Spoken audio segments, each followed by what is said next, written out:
সকাল 8:15 মানুষ কেউ অফিসে যাচ্ছিল, কেউ খেতে খামারে কাজ করতে যাচ্ছিল। লিটল বয় নামে একটা বোম মেরেছে তারা। আমি নিজে দেখে এসেছি জাপানের হিরোশিমাতে। এই বোমের আঘাতে, পারমাণবিক এই বোমার রেডিয়েশনে আঘাতে, বোম ব্লাস্ট হওয়ার পরে মুহূর্তের মধ্যে 1,40,000 নাই। একটা মানুষ পারেন এমন কিছু নাই, বিশ্বাস করতে হবে। মানুষ যে কল্পনা করতে পারে ওইটা মানুষ করে দেখাতে পারে।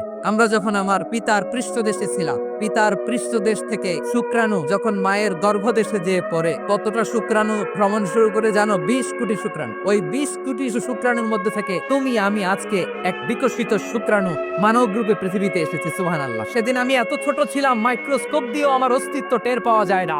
তারপরেও ওই প্রতিযোগিতায়, ওই কম্পিটিশনে যখন আমারে কেউ হারাতে পারে নাই, আল্লাহর জমিনেও আমারে কেউ হারাতে পারে। হারার জন্য তোমার জন্মই হয় নাই, তুমি আসছোই জিতার জন্য। সুবহানাল্লাহ। একটা কথা জীবনের সাথে সেট করে নিতে হবে, আমি জিতি নয় শিখি, আমি কখনো হারি না।